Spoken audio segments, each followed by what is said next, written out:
আসসালামু আলাইকুম রহমতুল্লাহ। আসলে আমরা যারা কৃষি কাজ করি তারা হরহামেশা শুধু চাষ করেই যায়, কিন্তু একটু মাথা খাটায় না।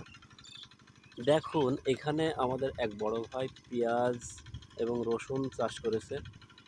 এটার পাশে আমি দেখাই আপনাদেরকে, এই যে খালি জায়গাটাতে এখানে উনি ঢ্যাঁড়সের বীজ বপন করেছে। তার থেকে দেখেন কি সুন্দর চারা বের হয়েছে।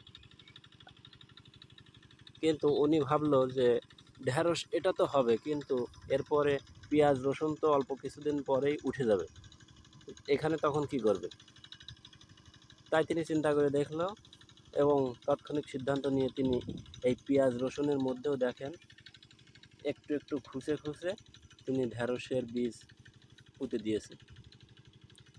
এই পেঁয়াজ রসুন উঠতে উঠতে আপনার প্রায় এখনও 15 থেকে 20 দিন এমন সময় লাগবে। এর মধ্যে ঢ্যাঁড়সের বীজ বপন করেছে যেহেতু, ঢ্যাঁড়সের চারা বের হয়ে যাবে। তাহলে দেখেন, একসাথে তিনি এই সময়টা 15-20 দিন সময়টা কাজে লাগাই ফেললো এবং এই ঢ্যাঁড়সের সাথে একসাথে উনি এই ঢ্যাঁড়সগুলোও বাজারজাত করতে পারবে।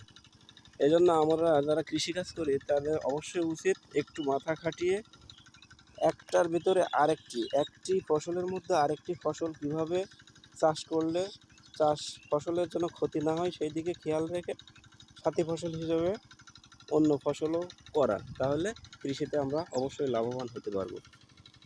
সবাই দোয়া রাখবেন। আসসালামু আলাইকুম রহমতুল্লাহ।